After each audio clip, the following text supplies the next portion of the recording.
extremely hot day, and after the buffet luncheon, the Countess had soon found a chair in a quiet corner and sat under her lace parasol to rest. She knew he expected to be included in that way of life very soon, and when they became man and wife, that is just what would have happened. But to marry her when he loved someone else, how could he have condemned them both to such a barren life together? Tamina felt the first tears gather in her eyes and run unheeded down her cheeks. It was now becoming clear why he had insisted on their engagement being kept a secret.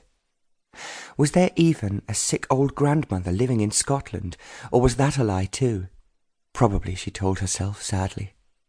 He had been scared that this other girl would hear of their relationship and cause a scene in public, which would be ruinous to his political career. Instinctively, Tamina was quite sure that the girl on the telephone was the same girl she had seen talking to him at the ball. Everything now made a terrible, mind-wrenching sense. "Oh, Edmund, how could you do such a dreadful, dreadful thing?" she whispered out loud in anguish. She now recognized that even if their wedding had taken place, he would still in his heart desire the girl he loved, who had worked so hard to provide money, even though he could not afford to marry her. It was the first time in her life that Tamina had ever thought of her money or position in society as causing difficulties, or being an attraction that an unscrupulous man would find irresistible. If she had ever considered the family wealth, she had seen her father's money merely as something that enabled them to go abroad whenever they wanted, to travel on the best ships and stay in the best hotels.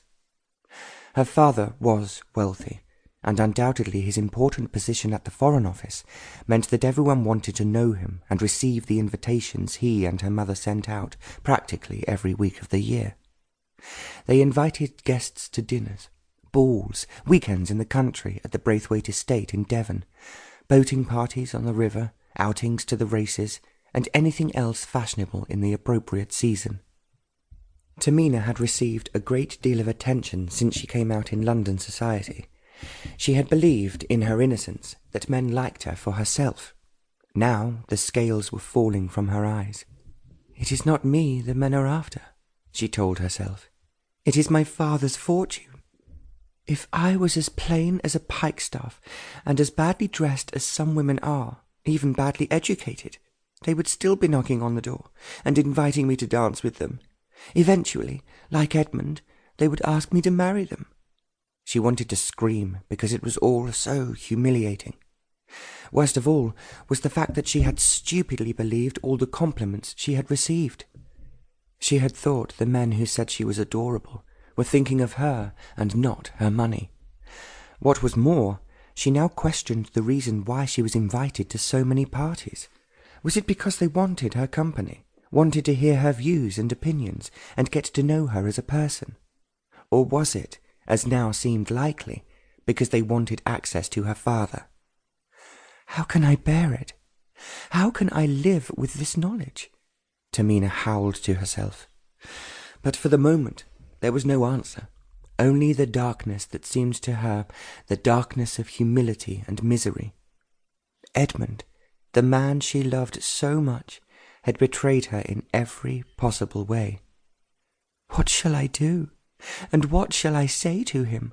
she asked out loud to the uncaring marble busts that stared sightlessly down at her.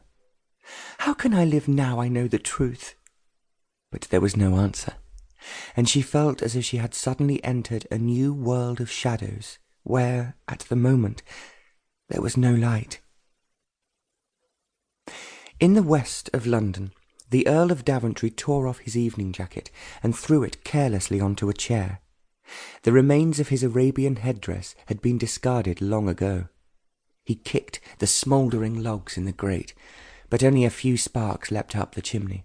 He rested one hand on the marble mantelpiece and gazed down into the ashes in despair.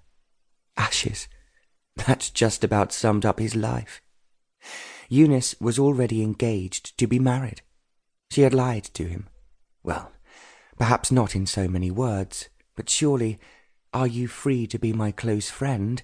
was not a question any gentleman would have needed to ask.